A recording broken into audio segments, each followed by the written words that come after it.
Selamat pagi teman-teman semua, murid-murid Tunas Muda Wanita, Tunas Muda Pria, begitu juga teman-teman guru Tunas Muda. Selamat hari Minggu saya ucapkan buat kita semua. Nah, pada pagi hari ini kita akan belajar firman Tuhan kembali. Kita akan belajar dari pelajaran kita, dari pelajaran yang ke-12 ya, dari buku Tunas Muda. Nah, judul pelajaran kita pada pagi hari ini adalah bijaksana menghadapi masalah keluarga. Nah, tapi ayat bacaannya akan diambil dari 1 Korintus 6 ayat 12 sampai dengan 1 Korintus 7 ayat 16. Nah, tapi sebelumnya kita akan berdoa terlebih dahulu, minta pertolongan kepada Tuhan. Mari kita berdoa. Tuhan Yesus yang baik, syukur Tuhan kami ucapkan kehadirat-Mu pada pagi hari ini. Kami bertemu kembali dalam sekolah minggu kami dari pelajaran kami yang ke-12. Kiranya Tuhan, kami akan pelajari sebagian dari firman Tuhan. Tolong kami Tuhan, agar kami dapat mengerti firman Tuhan dan dapat menjadi pedoman dalam hidup kami, agar semakin teguh iman kami terhadap Engkau ya Tuhan. Terima kasih, dalam nama Tuhan Yesus Kristus kami berdoa dan mengucap syukur. Amin. Baik.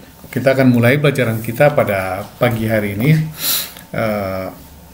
dengan judul bijaksana menghadapi masalah keluarga. Nah, kita akan baca ayat bacaannya dari 1 Korintus 6 ayat 12 sampai dengan 1 Korintus 7 sampai dengan 1 Korintus 7 ayat 16. Nah, saya akan bacakan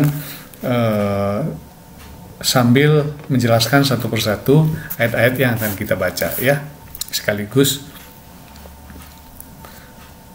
1 Korintus 6 ayat 12. Judul perikopnya adalah nasihat terhadap percabulan.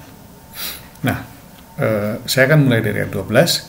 Segala sesuatu halal bagiku, tetapi bukan semuanya berguna. Segala sesuatu halal bagiku, tetapi aku tidak membiarkan diriku diperhamba oleh suatu apapun.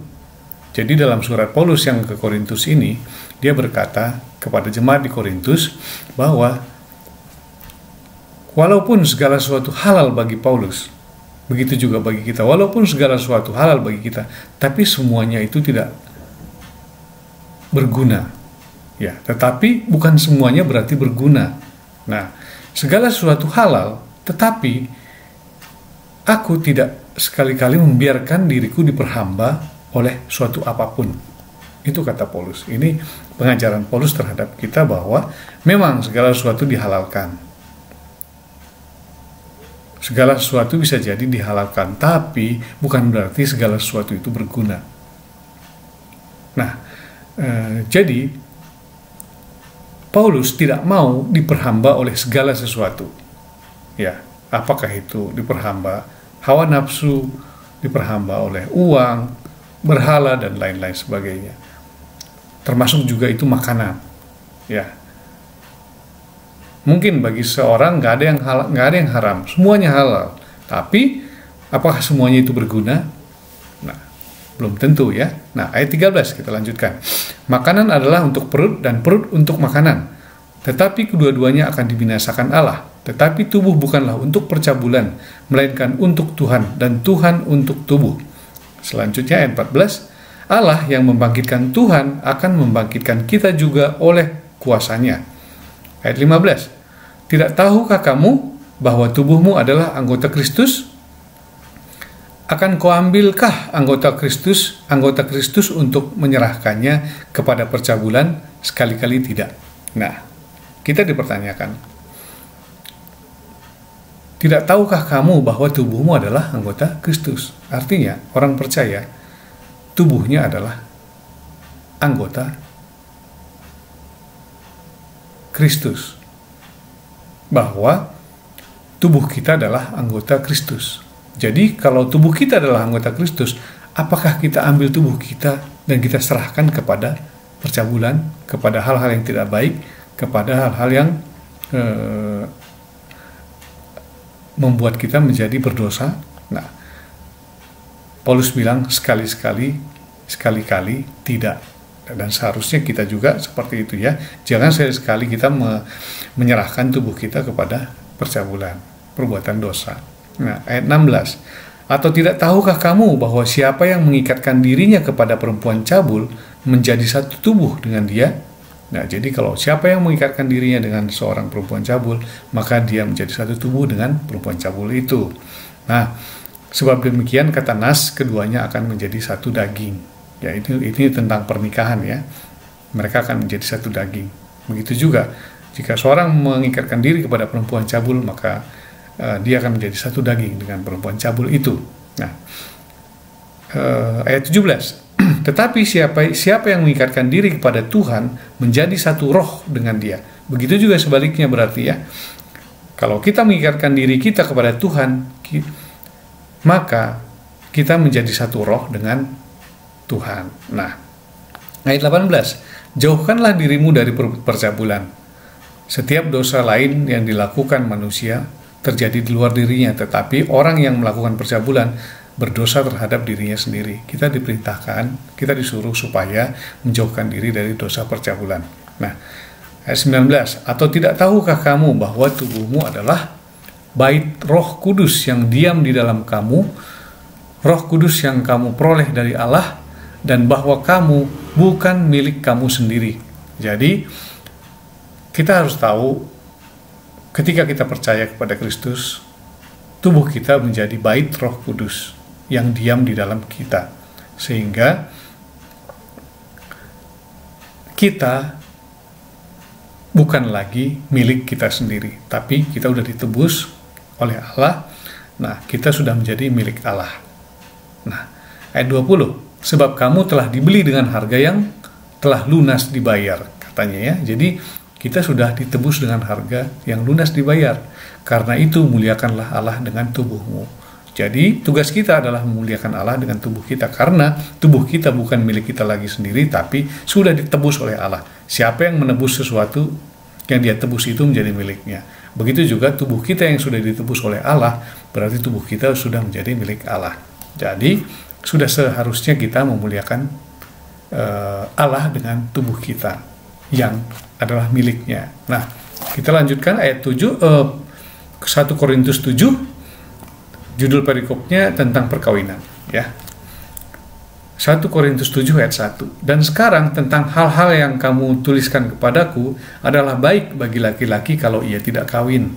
Tetapi mengingat bahwa percabulan, baiklah setiap laki-laki mempunyai istrinya sendiri, dan setiap perempuan mempunyai suaminya sendiri. Ayat 3. Ini adalah nasihat kepada orang dewasa ya. Hendaklah suami memenuhi kewajibannya terhadap istrinya, demikian pula istrinya terhadap suaminya. Istri tidak berkuasa atas tubuhnya sendiri, tetapi suaminya. Demikian juga suami tidak berkuasa atas tubuhnya sendiri, tetapi istrinya. Ayat 5. Janganlah kamu saling menjauhi kecuali dengan persetujuan bersama untuk sementara waktu, supaya kamu mendapat kesempatan untuk berdoa.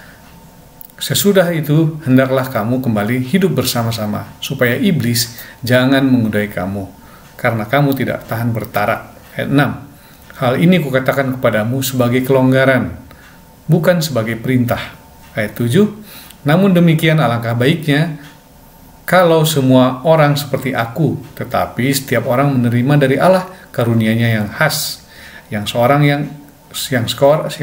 karunia ini, yang lain karunia itu. Ayat 8. Tetapi kepada orang-orang yang tidak kawin dan kepada janda-janda aku anjurkan supaya baiklah mereka tinggal dalam keadaan seperti aku. Maksudnya seperti aku, seperti Paulus yang memfokuskan diri kepada pekerjaan pemberitaan Injil.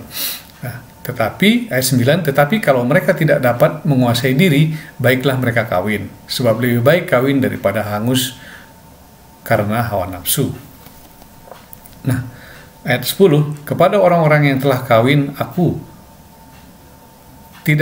bukan aku tetapi Tuhan ya. Maksudnya kata Tuhan, perintahkan supaya seorang istri tidak boleh menceraikan suaminya. Ayat 11, dan jikalau ia bercerai, ia harus tetap hidup tanpa suami atau berdamai dengan suaminya. Dan seorang suami tidak boleh menceraikan istrinya. Ini perintah Tuhan.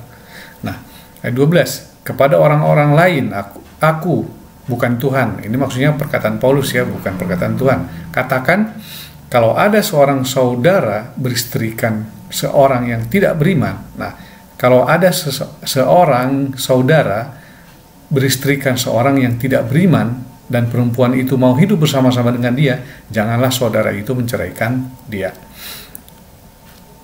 Jadi kalau ada seorang laki-laki yang percaya kepada Kristus, punya istri yang tidak percaya kepada Kristus, janganlah ia menceraikan perempuan itu. Maksudnya seperti itu. Dan ayat 13, dan kalau ada seorang istri bersuamikan seorang yang tidak beriman, dan jika laki-laki itu mau hidup bersama-sama dengan dia, janganlah ia menceraikan laki-laki itu. Begitu juga sebaliknya kepada perempuan ya. Apabila dia mendapat seorang atau memiliki seorang suami yang belum percaya Kristus. Ayat 14, karena suami yang tidak beriman itu dikuduskan oleh istrinya, dan istri yang tidak beriman itu dikuduskan oleh suaminya. Andai kata tidak demikian, niscaya anak-anakmu adalah anak-anak cemar, tetapi sekarang mereka adalah anak-anak kudus. Ayat 15, tetapi kalau orang yang tidak beriman, ayat 15, tetapi kalau orang yang tidak beriman itu mau bercerai, biarlah ia bercerai. Dalam hal yang demikian saudara atau saudari tidak terikat, tetapi Allah memanggil kamu untuk hidup dalam damai sejahtera.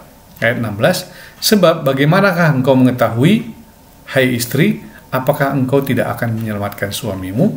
Atau bagaimanakah engkau mengetahui, hai suami, apakah engkau tidak akan menyelamatkan istrimu? Nah, 1 Korintus 7 ini memang banyak berbicara tentang hubungan suami istri, banyak berbicara tentang orang dewasa. Nah, sedangkan seusia kalian masih remaja ya, remaja. Jadi tekanannya di sini adalah kuduskanlah tubuhmu, karena tubuhmu adalah sudah milik Tuhan, karena tubuhmu sudah ditebus oleh Allah. Jadi tubuhmu bukan milikmu lagi. Jadi anak-anak remaja menjelang dewasa, hati-hati dengan dorongan nafsu, dorongan hawa nafsu, dorongan hal-hal negatif, pornografi yang sekarang sangat begitu mudah diakses dengan teknologi yang sekarang ya. Jadi kalian harus berhati-hati. Kuncinya adalah pegang firman Tuhan dengan kuat ya. Jadi kita harus menjaga tubuh supaya tetap kudus di hadapan Tuhan. Nah, apapun itu bentuknya, jauhilah itu ketika itu adalah sebuah bentuk percabulan, pornografi dan sejenisnya, segala macam, kalian tahulah ya. Nah, tapi pada pelajaran hari ini dari ayat-ayat yang kita baca tadi, penekanannya untuk anak-anak remaja sebenarnya adalah nasihat-nasihat supaya jangan jatuh kepada hawa nafsu percabulan ya, seksualitas, pornografi. Hati-hati karena kalian menjelang dewasa memang akan mendapatkan dorongan-dorongan yang kuat terhadap hal-hal tersebut. Tetapi itu belum waktunya. Ada saatnya nanti ketika kalian menikah,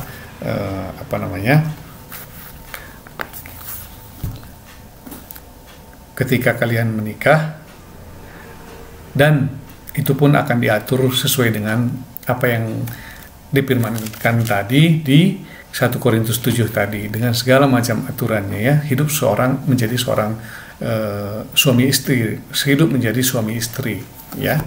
Nah, jadi pegang kuat firman Tuhan supaya jangan jatuh ke dalam dosa ini. Nah, pelajaran kita hari ini dengan judul bijaksana menghadapi masalah keluarga. Nah, ada empat inti yang akan kita bahas dalam pelajaran kita pagi ini. Nah, pertama adalah hidup keluarga yang tidak seiman. Misalnya, tidak seiman. Suami percaya Kristus, istri tidak, atau sebaliknya, atau ada anggota keluarga yang belum percaya Tuhan. Nah, yang kedua orang tua tunggal, ketiga adalah masalah ekonomi keluarga, dan keempat adalah kekerasan dalam keluarga. Nah, hidup kita memang tidak selalu datar ya, teman-teman juga pasti sudah mengalami, ya adik-adik sudah mengalami bahwa hidup itu tidak selalu datar, Tidak selamanya flat, tapi ada pasang surut naik turun, seperti air laut ya, yang selalu bergelombang, berombak. Nah, kadang ombaknya kecil, kadang ombaknya besar, tergantung besar kecilnya angin yang berhembus. Nah, semakin kencang angin bertiup, maka semakin besar pula ombak yang akan ditimbulkannya. Nah, begitu juga kehidupan kita manusia, ibarat air laut yang berombak ya.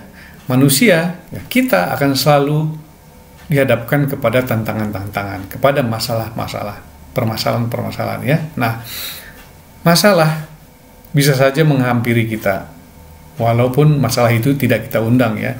Bisa, tapi ada juga yang mengundang masalah sebenarnya. Tapi nggak pun diundang, masalah itu bisa datang. Nah, melanggar firman Tuhan gitu, adalah tindakan yang mengundang masalah pada diri kita. Nah, tetapi semua masalah yang diundang ataupun tidak diundang, semua masalah yang datang pada kita harus kita hadapi dengan bijaksana dalam kehidupan berumah tangga. Ini intinya kita hari ini adalah dalam kehidupan berumah tangga ya, di dalam rumah tangga sebagai anggota keluarga, apakah sebagai istri, suami, anak ya. Kalau kalian sebagai anak ya tentunya ya. Nah, pagi ini kita akan bahas 4 pokok itu. Nah, pertama adalah keluarga tidak seiman. Nah, kenapa di dalam keluarga bisa tidak seiman? Apakah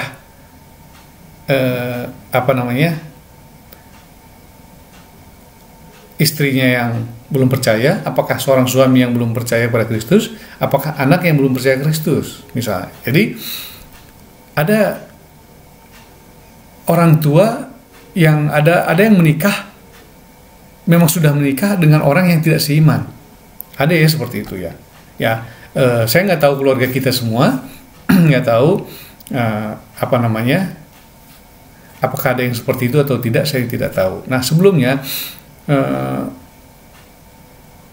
mungkin sebelumnya keluarga non-Kristen semua, ada juga seperti itu masalahnya. Semua non-Kristen, tapi kemudian ada yang bertobat. Ada yang percaya kepada Kristus, tapi ada yang belum. Nah, jadi dalam keluarga ini tidak seiman semuanya. Nah, atau salah satu anggota keluarganya yang undur misalnya, ada yang berbalik, yang murtad, tidak setia kepada Tuhan. Ada yang seperti itu ya. Saya nggak tahu apakah di dalam keluarga kita ada atau tidak. Ya. Nah, menurut Alkitab, iman yang benar adalah percaya kepada Yesus.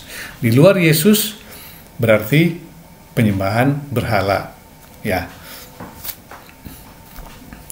Keluarga beda iman, seperti tadi dikatakan bahwa ada anggota keluarga yang belum mengenal dan percaya kepada Yesus Kristus. Jadi, kita nih yang sudah percaya kepada Kristus, nah,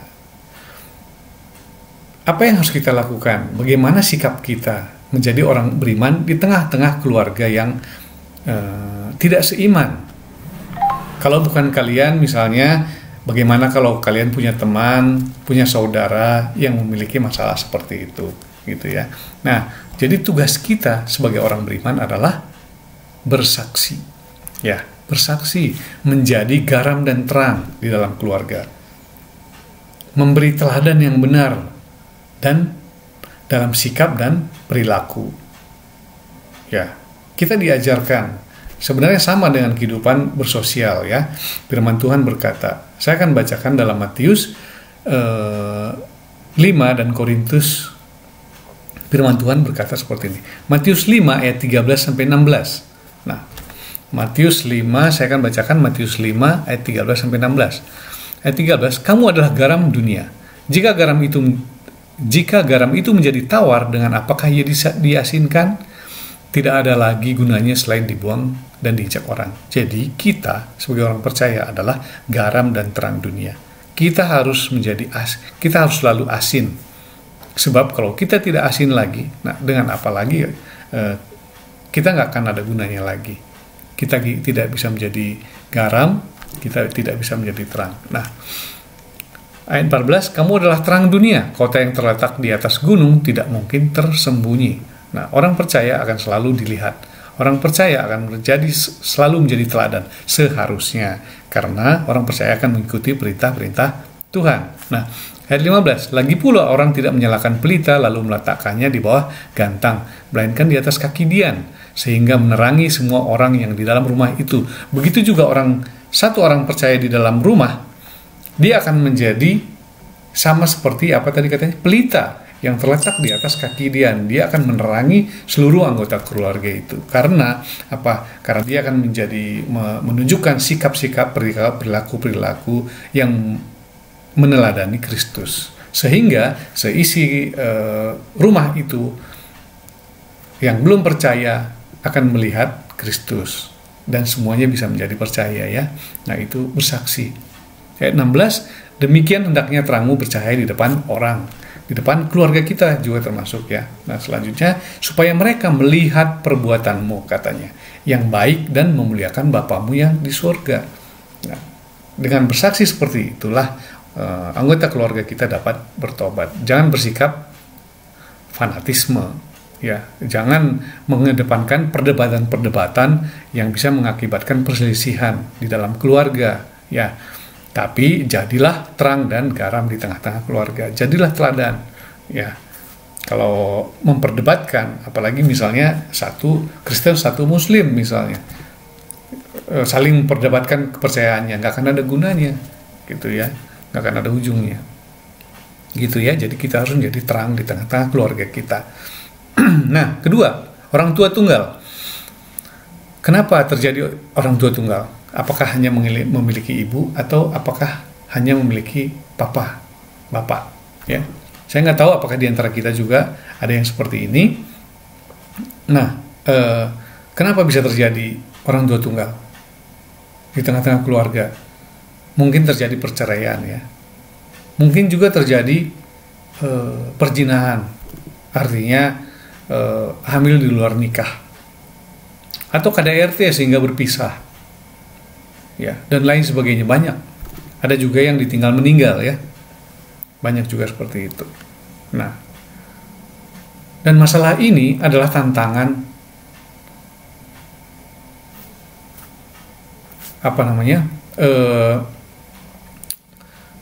banyak tantangan yang akan dialami oleh anak yang memiliki orang tua tunggal. Ya. Jadi bagi kita atau teman kita yang mengalami hal ini pasti menjadi goncangan psikologis yang luar biasa, bisa menimbulkan luka batin, kepahitan, trauma, gitu ya. Dan anak-anak tidak mendapat perawatan sebagaimana mestinya. Itu kalau terjadinya perpisahan itu karena perceraian yang karena KDRT atau perselisihan sehingga mengakibatkan efek negatif kepada anak ya. Nah, jadi sebagai orang tua tunggal kadang-kadang memang juga mengalami kesulitan dalam ekonomi sehingga anak-anak merasa malu, merasa minder ya. Jadi sebagai anak-anak yang percaya kepada Tuhan, apa yang harus kita lakukan? Itu yang penting ya, bukan tetap menyimpan kepahitan itu. Kalau kalian punya teman atau kalian mengalami hal ini, kita dapat saling bertolong-tolong. Kalian dapat saling bertolong-tolong ya. Bisa mendengarkan teman, bisa menasihati dia dan bisa menolong, gitu ya. Memang masa lalu adalah identitas yang membentuk siapa diri kita masa kini ya, termasuk tadi itu latar belakang hidup keluarga kita. Nah, tetapi ingat, yang terpenting adalah hari besok, hari depan yang penuh harapan, apalagi untuk orang percaya ya. Kehidupan yang diserahkan kepada Tuhan, kita harus bekerja, belajar dengan keras, optimis, positif thinking ya, dan nanti pasti berbuah manis dalam penyertaan Tuhan. Nah, saya akan bacakan firman Tuhan mengenai hal ini dari Matius 19 ayat 3-6. Berkata seperti ini. Maka datanglah Matius 19 ayat 3-6. Maka datanglah orang-orang Farisi kepadanya untuk mencobai dia. Maka mereka bertanya, apakah diperbolehkan orang menceraikan istrinya dengan alasan apa saja? Jawab Yesus, Tidakkah kamu baca bahwa Ia yang menciptakan manusia sejak semula menjadikan mereka laki-laki dan perempuan?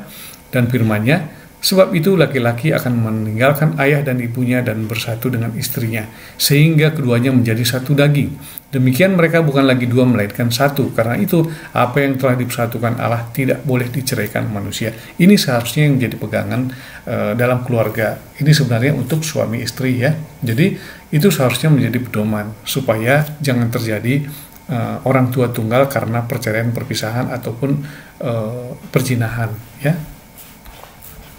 Beda kalau karena meninggal. Nah, begitu juga dengan 1 Korintus 6 ayat 12-18. Saya akan bacakan. Segala sesuatu halal bagiku, tapi bukan semuanya berguna. Yang kita baca tadi ya. Segala sesuatu halal bagiku, tapi aku tidak membiarkan diriku diperhamba oleh sesuatu apapun. Nah, makanan Allah untuk perut dan perut untuk makanan. Tetapi kedua-duanya akan dibinasakan Allah. Tetapi tubuh bukanlah untuk percabulan, melainkan untuk Tuhan, dan Tuhan untuk tubuh. Allah yang membangkitkan Tuhan akan membangkitkan kita juga oleh kuasanya. Tidak tahukah kamu bahwa tubuhmu adalah anggota Kristus? Akan kau ambilkah anggota Kristus untuk menyerahkannya kepada percabulan? Sekali-kali tidak.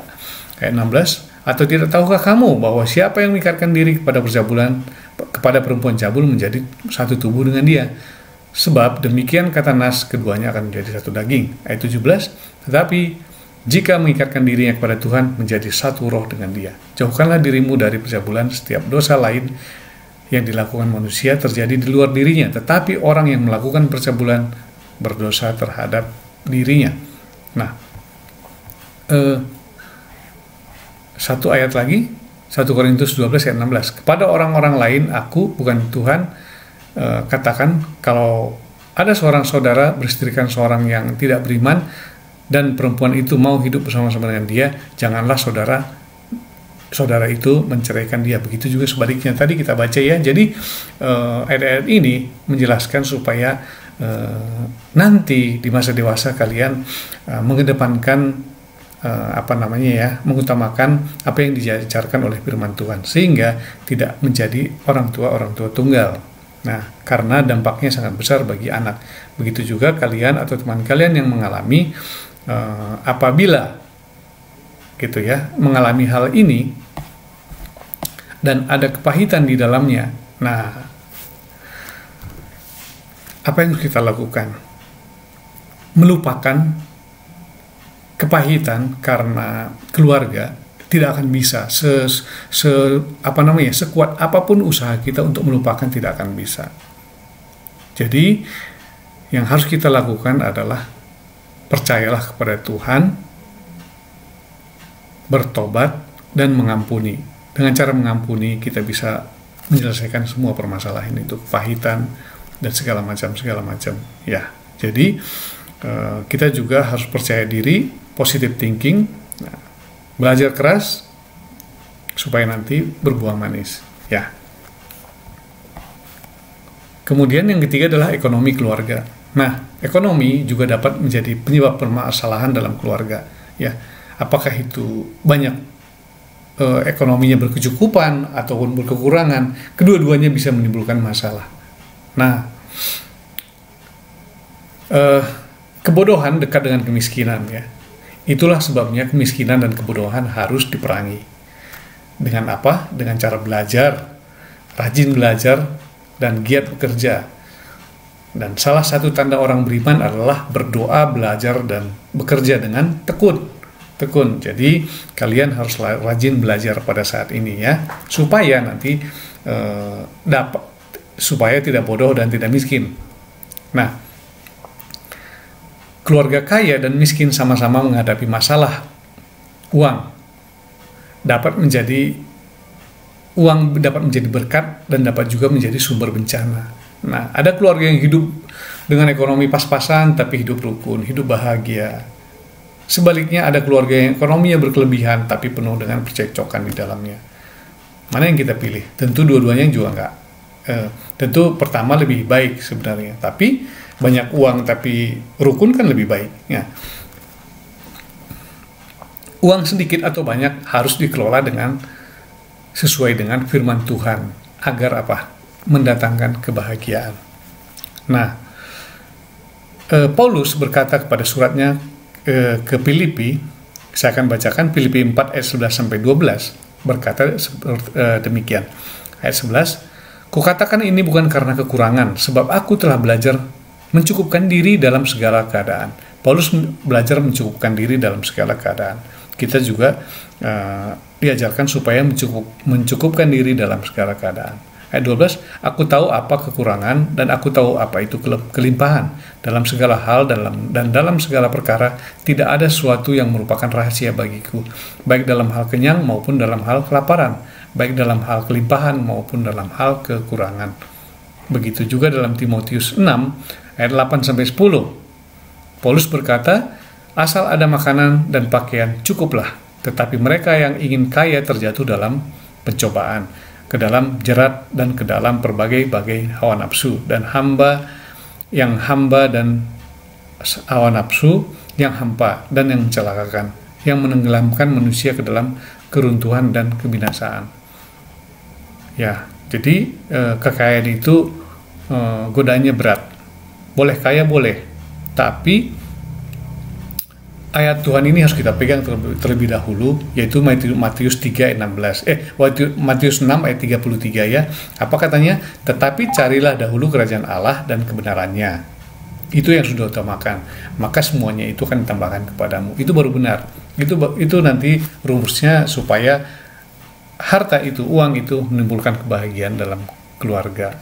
Ya. Jadi yang diutamakan adalah carilah kerajaan Allah terlebih dahulu. Nah, yang terakhir adalah kekerasan dalam rumah tangga. Sering kali terjadi kekerasan dalam rumah tangga. Saya berharap ini tidak ada yang terjadi di antara kalian ya, ataupun teman-teman kalian. Tapi kalaupun ada, ya apa yang harus kita lakukan? Ya, setiap orang Kristen harusnya menghindari kekerasan dalam bentuk apapun ya. Boleh marah tapi jangan menimbulkan dosa, kata firman Tuhan. Ya. Kemarahan itu bisa merugikan diri sendiri dan juga merugikan orang lain.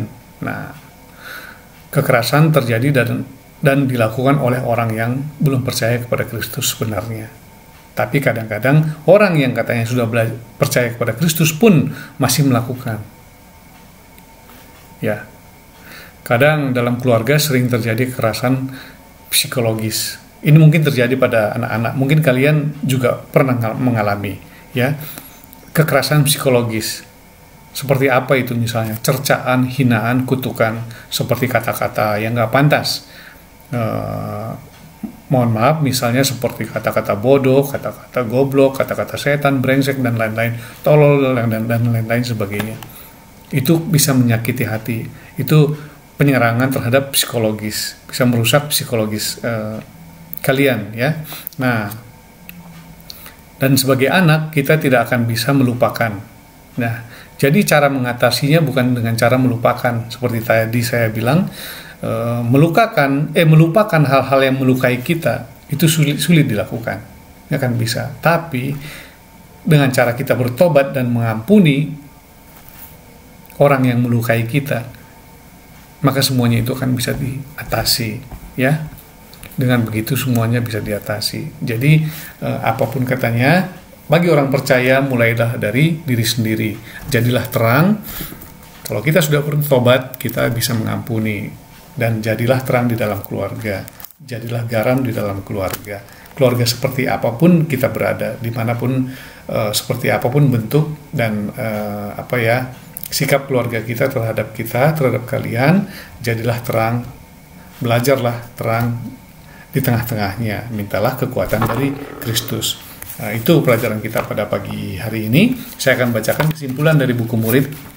Dari buku murid ya, berkata seperti ini. Tuhan menghendaki sikap dan perilaku yang saleh. Kesalehan menunjukkan keteguhan iman dan kualitas rohani. Orang saleh selalu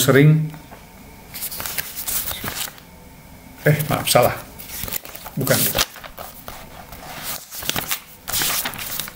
Oke, ini kesimpulannya ya. Rahasia sukses adalah sederhana, yaitu bertindak benar dengan cara yang benar dan pada waktu yang tepat. Agar bisa bertindak benar dan tepat, maka kita harus berhikmat. Firman Tuhan mengatakan, permulaan hikmat adalah takut akan Tuhan, ya. Dan mengenal yang Maha Kudus adalah pengertian.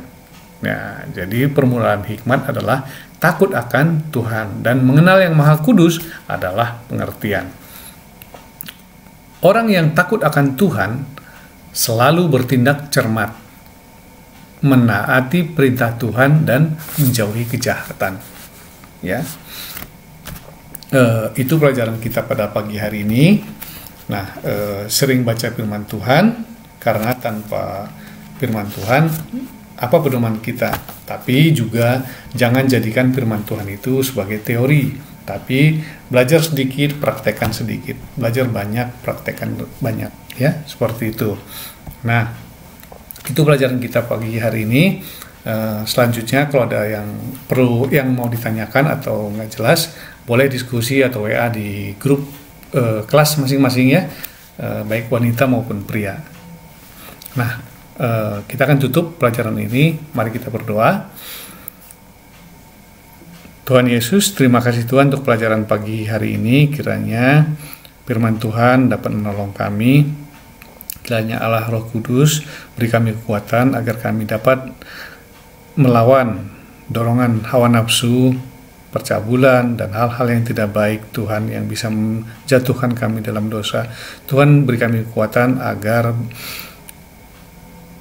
tubuh kami tetap kami jaga dalam kekudusan Tuhan, dan kami persembahkan tubuh kami yang kudus untuk memuliakan Tuhan. Tuhan, tolong kami, karena kami adalah manusia yang lemah. Beri kami kekuatan, ya Tuhan. Begitu juga Tuhan, jauhkan kami dari penyebaran virus corona, Tuhan, agar kami kiranya dapat sehat selalu dan dapat melakukan aktivitas kami. Terima kasih Tuhan, dalam nama Tuhan Yesus Kristus kami berdoa dan mengucap syukur. Amin. Baik teman-teman, demikian pelajaran kita pagi hari ini. Silahkan diskusi bagi yang mau diskusi. Nah, sampai ketemu di pelajaran berikutnya. Tuhan Yesus memberkati kita semua.